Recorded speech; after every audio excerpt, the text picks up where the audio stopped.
It's time for the Milkman of St. Gaff's, starring Howie the Milkman.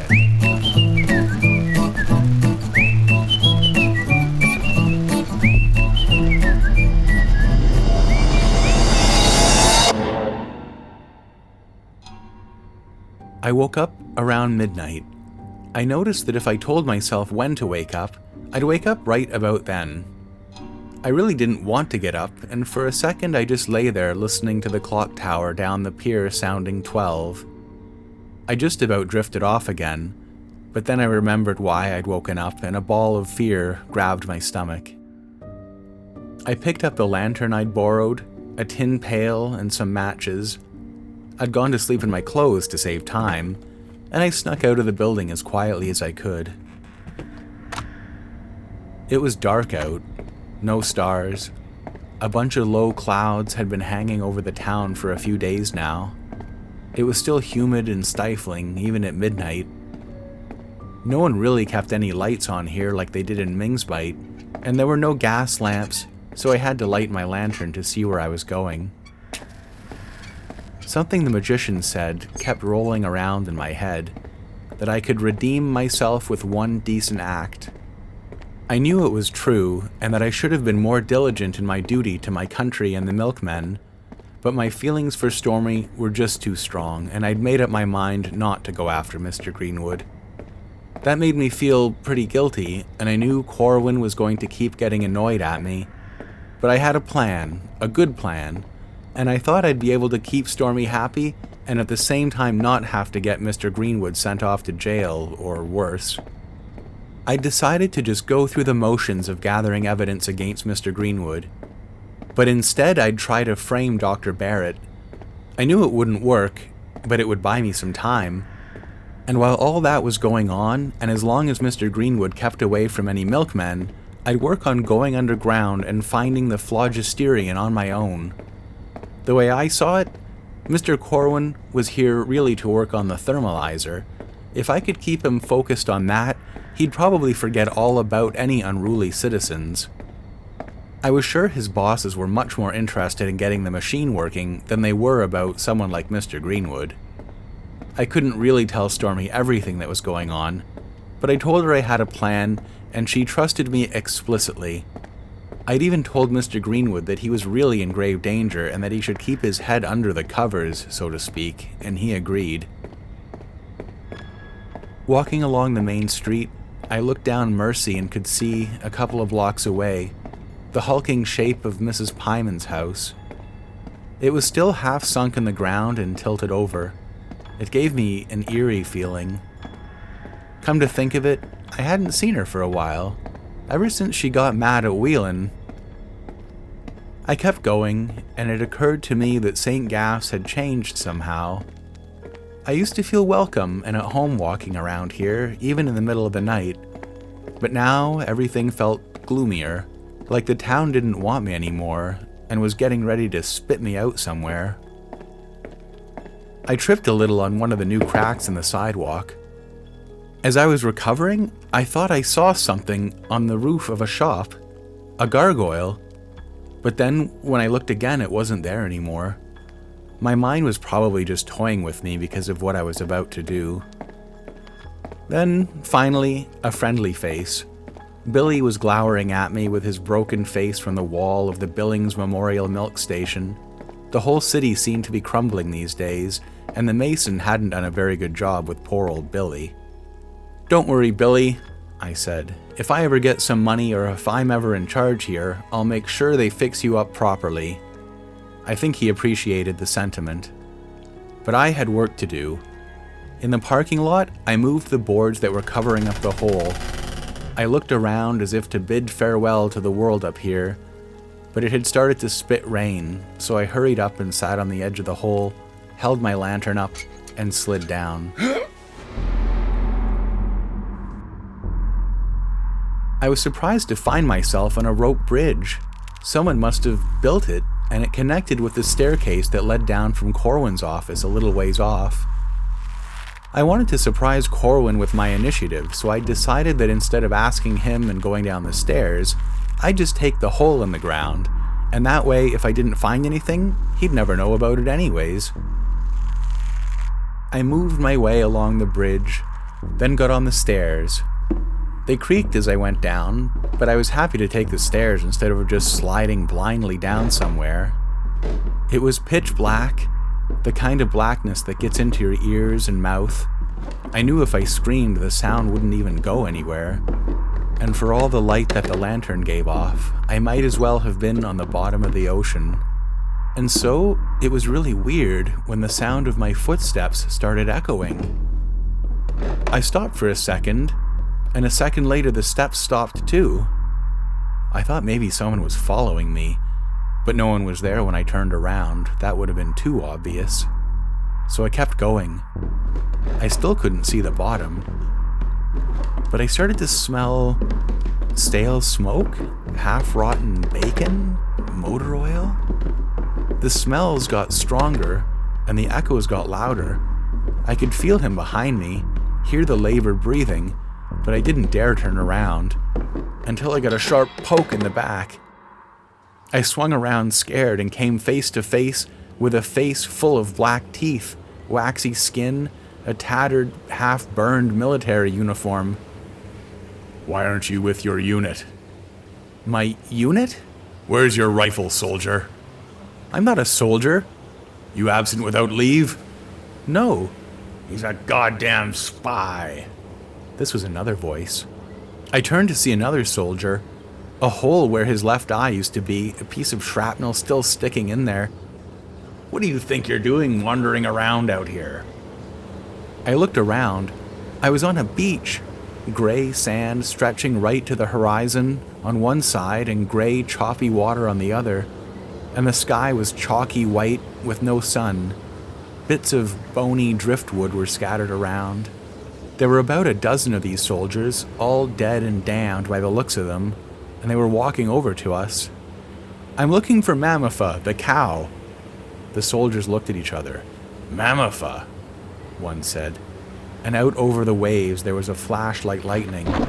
But for a second I saw huge gold-rimmed spectacles on the horizon. We too seek the blasted bovine beast. So you'll help me? A couple of them chuckled. You'll be helping us, mate.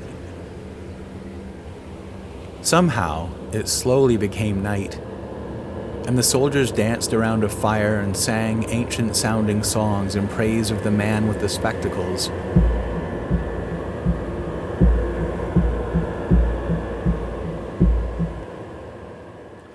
The ocean was still and the sky was clear, but without stars or moon, it seemed to suck up any light. The soldiers nibbled on sand fleas they caught, and I saw one with his leg bent oddly, chewing on his big toenail. Later they slept on the beach, on their bedrolls. I closed my eyes and tried to sleep, but the bedroll they gave me was full of bugs and fleas that kept biting my ankles, and I couldn't get comfortable on the sand. I rolled over. The soldier next to me was asleep, with his eyes wide open and blank. His mouth was open too, frozen in a shocked expression like he'd just been hit by a shell. But he was snoring, like the rest of them. The snores echoed out over the water, and it sounded like an army of demented frogs in some lonely swamp. I stayed wide-eyed and awake until whatever passed for dawn here began to lighten the sky. The soldiers hadn't moved at all. The campfire was just ash. But there was a deep pounding noise, getting louder. The soldier next to me got up, adjusted his pants to keep his guts from falling out. He pointed at the horizon. There was a cloud of dust. Wake up, boys, here they come. And sure enough, before my brain could really figure out what was going on, a herd of huge, mad-eyed cows came running towards us. Most of the soldiers hadn't woken up and were trampled to pieces under the stampede. I ran into the water. The soldiers that had gotten up ran too, but along the beach where they were gored by the wild cows' horns. And just like that, the cows were gone, up the beach, leaving only the gory carcasses of the dead behind. I found my pail. It was battered, but okay, and I set off after the cows. I was hungry and thirsty, but I walked all day. The shoreline never changed, the terrain monotonous. But in the distance I could see columns reaching up so high that I couldn't see their tops. They were far apart. A couple jutted right up out of the ocean, too. When the darkness came again, I kept going. I saw them as little specks on the horizon close to a column. I crept closer and closer. They were all lined up, sleeping on their feet on the edge of the water facing out to sea. They were all about 2 or 3 times as big as a regular cow, but I didn't see the one known as Mammofa, but I thought it was still worth a try. I snuck under one and got a few squirts into the pail, maybe 2 pints worth, until I heard someone running. I turned and it was a crazed-looking farmer in overall. "Hey, get off of my cows!" Then he cupped his hands around his mouth and yelled, "Go, boss!" The cows woke. One ran headlong into a column, and the one I'd been milking bolted and kicked me right up out of the hole into the parking lot. It was still night, but somehow I'd managed to keep hold of the pail. A kid at school once had a toy, a rubber ball with a metal ball inside it. It would wobble in all sorts of unexpected ways.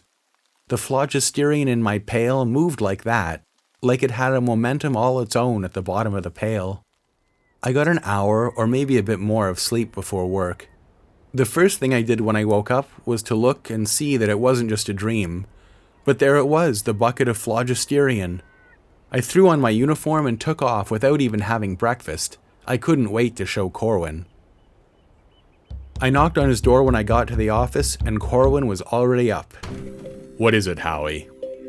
"Sir, I got the idea last night to try again to go underground. I just went ahead and went down the hole in the parking lot out back, and I actually found some phlogisterian."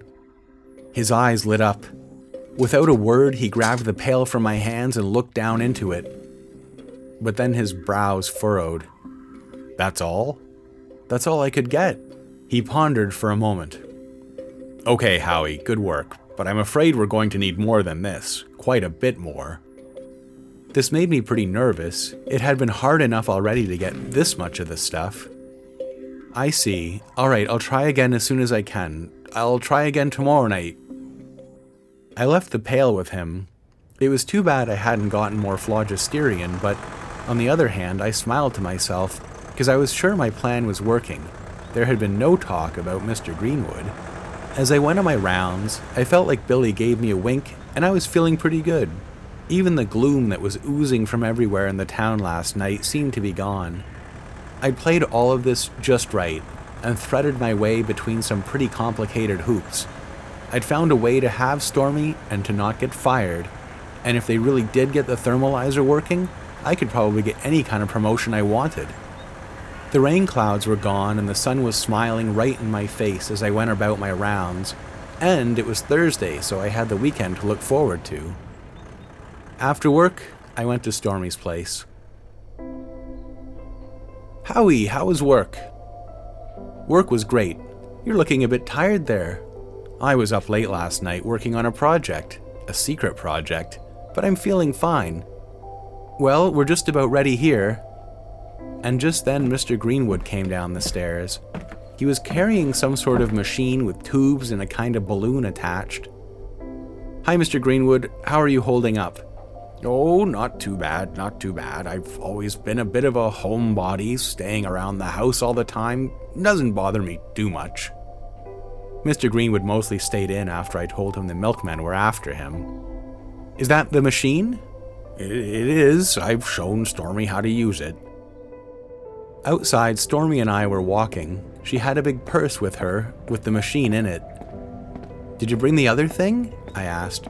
"I did." And she patted her bag to let me know it was in there. Out of nowhere, I was possessed with the urge to grab her and give her a big kiss, which is exactly what I did. Someone's in a good mood. I am in a good mood. I think our plan's working. Corwin hasn't asked about your dad. I just feel like the luckiest guy alive. That's great. You ready for the next part of the plan? I am. We frame Dr. Barrett and then my dad's home free. Exactly, I said. Just then, we arrived at Dr. Barrett's place and I knocked on the door. Hi, Howie. Hi, Stormy. We brought the machine my father made. Come in, let's have a look, shall we? We went into the room where McMurdo was still lying. Stormy was showing Dr. Barrett how to attach Mr. Greenwood's breathing machine to an oxygen tank and then onto McMurdo's face, but the doctor couldn't fit the machine onto the oxygen tank properly. I'll need a special tool. It's in the shed. I'll be back in a moment. He turned to leave, and Stormy piped up. Can I come? I've never seen the operating room. The doctor smiled. Sure, come along. As they left, she turned and winked at me. Now was my chance. She'd left her purse, and as soon as they were gone, I opened it and found the Morse code machine. It was just a small thing, an old one that Mr. Greenwood had tinkered with a long time ago and forgotten about. I shoved it in a cupboard.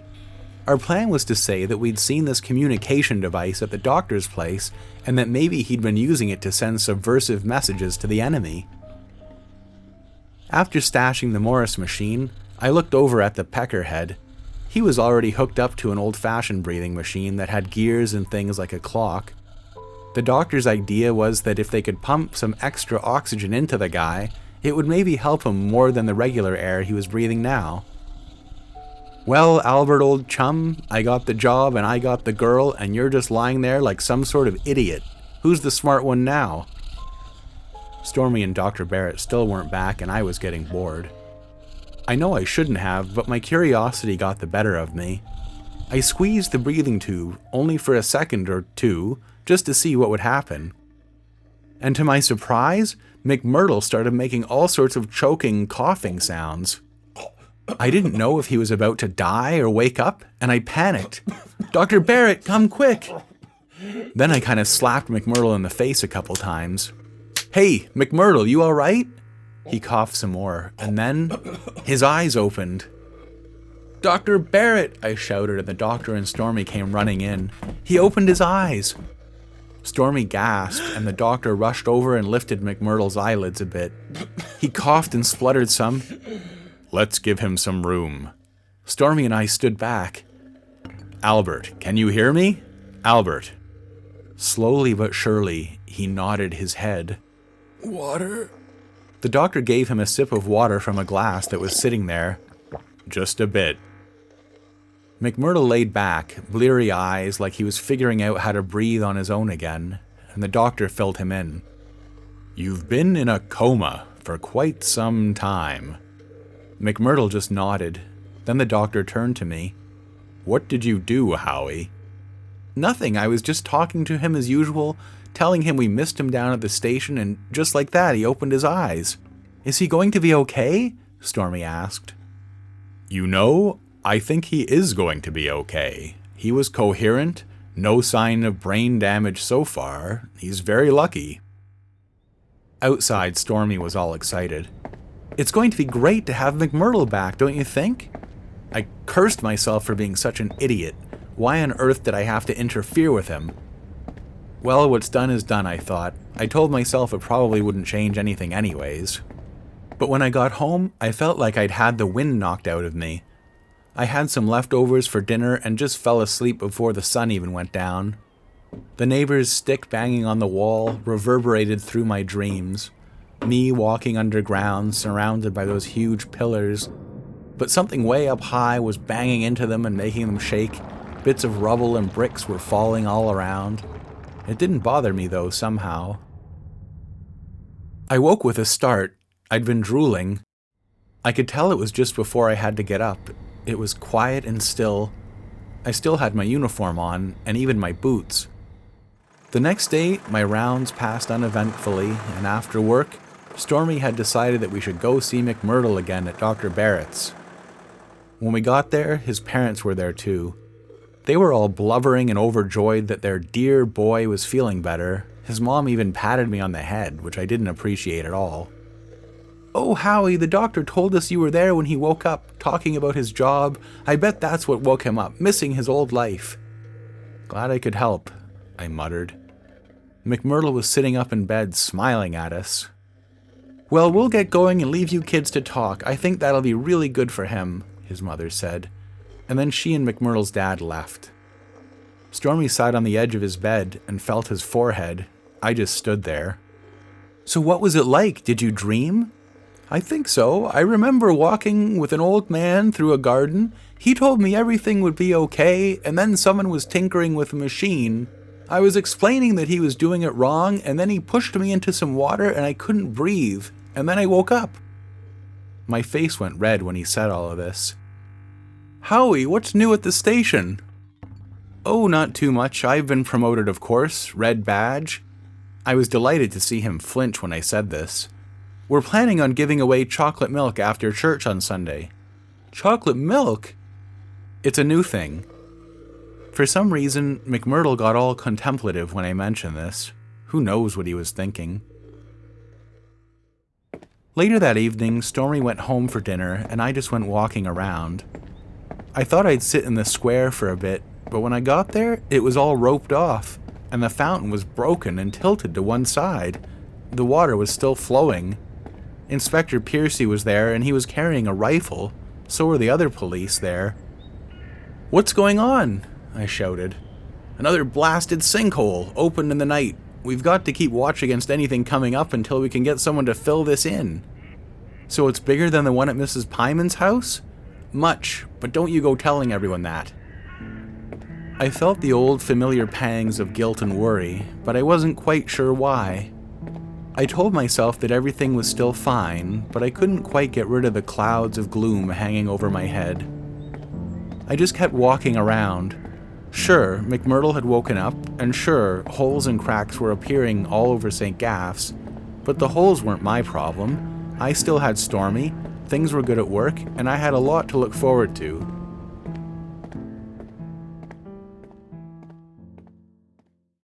Sunday was the big day.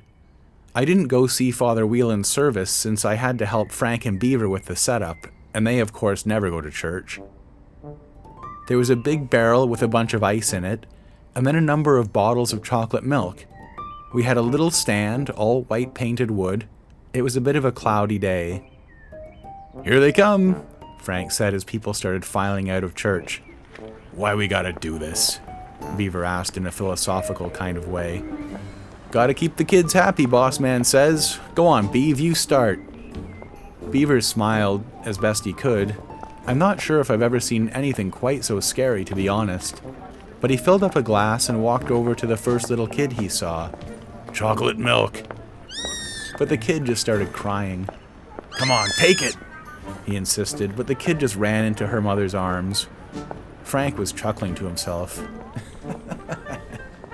He filled a glass and tried himself, but the first kid's reaction turned out to be contagious. All the kids looked really nervous. I took my cup and offered it to a little boy who was standing off to the side a bit. Here, take it. It's good. He started running and I ran after him. In these cases, persistence is the key, but the kid's father intervened. Leave him alone, his father shouted at me, so I just let it go. Corwin was standing at the scene with an inscrutable look. It seemed like the Milkmen's community outreach effort wasn't working quite right. Beaver was shouting, What's wrong with you? It's chocolate, it's good. Shadows crossed over Corwin's face. But then, the sun came out from behind the clouds, and it was right in my eyes. I held up my hands to shield my view, and then I heard it. Hey kids, what time is it? It's time to get chocolatey! Some kids giggled, and there was Albert McMurtle, smiling ear to ear and doing some sort of ridiculous walk, arms and legs flailing. Without acknowledging me, Frank, or Beaver, McMurtle came over, poured 3 cups of chocolate milk, and then, laughing and making faces like a fool, handed them out to the children who were now smiling, their dim-witted eyes glistening at the peckerhead. Don't forget, kids, tell your parents to order a bottle of this chocolatey treat every week. McMurtle, Corwin shouted. I'd told him McMurtle was up from his coma, but no one expected him back anytime soon. And now Corwin was smiling, actually smiling. I don't think I'd ever seen such a thing before. Now that McMurtle had broken the ice, people were lining up to try out the novel treat. Corwin was getting ready to make a speech, but then there was another interruption. "Don't touch that stuff! They're a pack of lying bastards!" It was Mrs. Pyman, wild-eyed with her clothes looking like she just got them out of the town dump. Everyone turned. No one said anything. Everyone just got really quiet. "I know what you milkmen are doing. I know what you did to my husband. I know what happened to Florsham, and I have proof. They're killers! Killers! They killed my husband!" Beaver grabbed her under her arms and carried her away. As we were all watching her struggle in vain, Corwin spoke up. "Thank you all for coming today. I'm glad you enjoyed the latest twist on our product. I do hope that it served as a sliver of light in these otherwise dark days. I do apologize for that outburst. We all know how much the pressures of war can affect us, especially the fairer sex. But the main thing for us is to stick together. We can't allow the powerful unity of our community to be compromised by baseless accusations. As soon as we start accusing each other, we are lost. We are all in this war together, and that means that all of us, each and every one, must be constantly on the lookout for any suspicious behavior, such as what we've just witnessed here.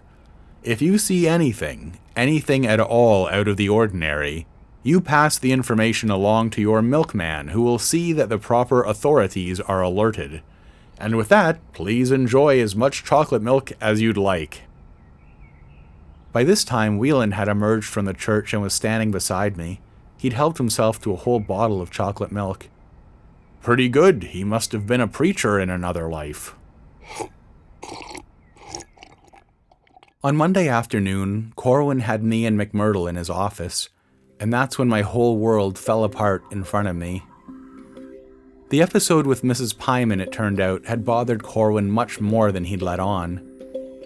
I've had a chat with Albert, and he understands the importance of stamping out subversion wherever we find it. We can't have any more incidents like the one yesterday with that woman. The populace of this town is getting unruly. We need to make an example of someone, get these people back in line. And that is why, Howie, McMurdo will be taking over your route. Howie, you'll get your new route from Beaver in the morning. I glanced over and the stupid peckerhead was nodding solemnly at me. All I could think about was shoving his annoying face in a toilet somewhere. McMurdo's been apprised of the Greenwood situation, and he's prepared to take up the case where you left off, hopefully with quicker results. Also, Howie, there were complaints from the department about your radio transmissions, something about asking for a red badge while making a coded transmission. I'd like you to take McMurdo up to the radio shed this week, show him how everything works. Albert will be delivering the messages from here on out. McMurdo and I walked out of Corwin's office. The light outside hurt my eyes. I felt like my insides had been ripped out, but at least I had. "Stormy said she'll meet us at the druggist's," McMurdo said. "When did she tell you that?" "Oh, she dropped by my house last night to check up on me. My parents always liked her." The rest of the afternoon was a blur. Stormy laughing and slapping McMurdo's knee, twirling her hair. I just sat there saying nothing. Outside, she knew what was going on. "Don't be jealous, Howie. We're together. That doesn't mean I can't be friends with Albert. We used to all hang out. That was before Corwin gave him my route and pretty much my whole job.